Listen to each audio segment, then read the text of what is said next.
नमस्कार बच्चों। आज हम लोग वसंत पाठ 10 कामचोर। यह एक कहानी है जिसकी लेखिका इस्मत चुगताई हैं। प्रस्तुत कहानी का सर्वप्रथम सार देखते हैं। प्रस्तुत कहानी में हास्य और व्यंग के माध्यम से यह दर्शाया गया है कि बच्चों के द्वारा काम ना करने की आदत के बाद अगर उन्हें काम कराया जाता है तो बहुत परेशानी होती है। उनके सारे काम उल्टा पुल्टा हो जाते हैं। कहानी में बच्चों को कार्य करने का तरीका पता ही नहीं था, क्योंकि उनके घर के सारे कार्य नौकर चाकर के द्वारा किए जाते थे। अक्सर बड़े लोग बच्चों को काम नहीं करने के लिए कोसते तो हैं, परंतु उन्हें काम सिखाते भी नहीं हैं।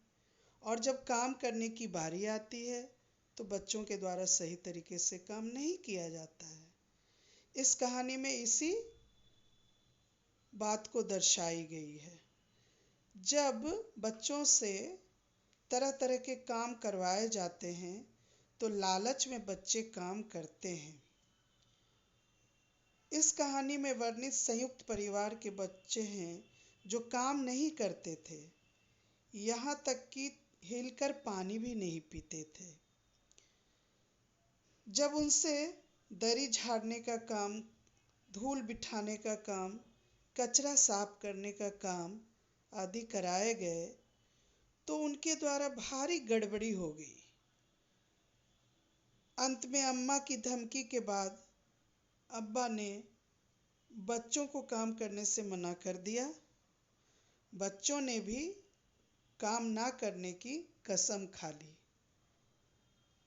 कहानी का यही संदेश दिया जा रहा है कि काम अगर करने की बात होती है या काम करना हो तो हमें काम सही तरीके से व्यवस्थित करना चाहिए और बड़ों को भी कार्य बच्चों को सिखाना चाहिए। अगर हम अनुशासित कार्य करेंगे, रुचि से कार्य करेंगे, सीख कर कार्य करेंगे तो हमसे कार्य अच्छा हो सकता है। अगर हम इसी तरह करेंगे बिना सीखे, अनुशासन में रहे बगैर, तो जैसे कामचोर कहानी में दिखाया गया उस तरह से होगा। तो संदेश है कि काम तो करना चाहिए, परंतु हमें कार्य को सीखना भी चाहिए, व्यवस्थित भी करना चाहिए, रुचि लेकर भी करना चाहिए। अब कुछ शब्दार्थ देखते हैं। कामचोर का अर्थ होता है काम से जी चुराने वाला। दबैल का मतलब होता है दबने वाले। फरमान मतलब राजाज्ञा, यानी राजा का आज्ञा। शाही फरमान अगर होगा तो शासन की ओर से जो आज्ञा दी जाती है।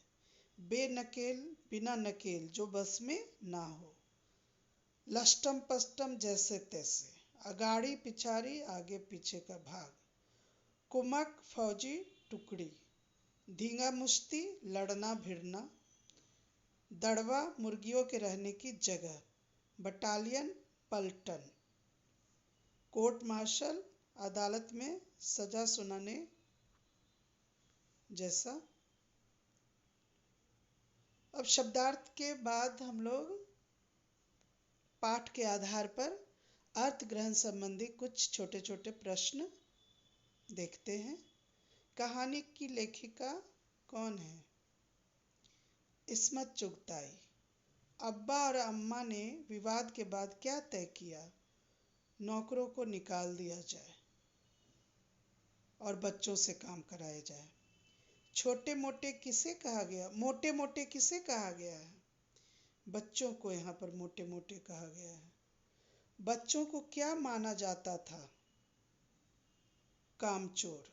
बच्चों ने क्या सोचा कि वे काम करेंगे?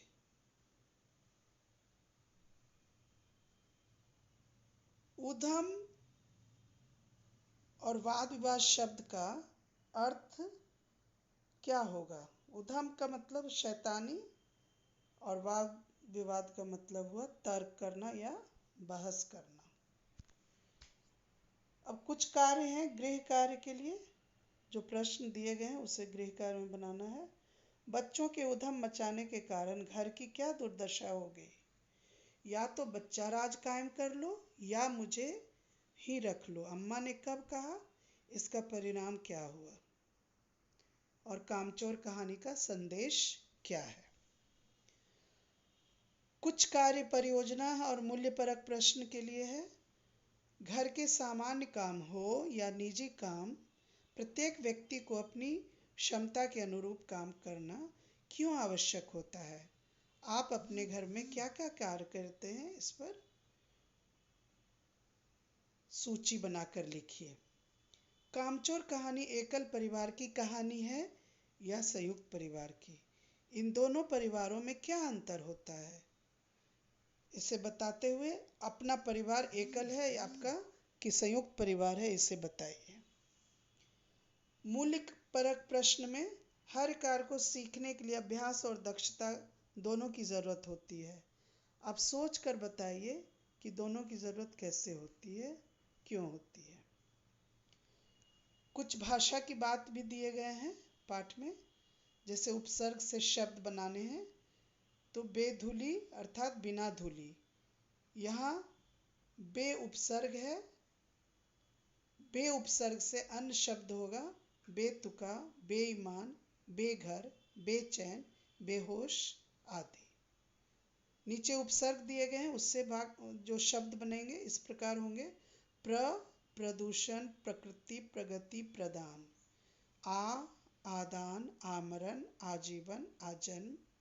भरपेट, भरपूर, भरपाई, भरसक।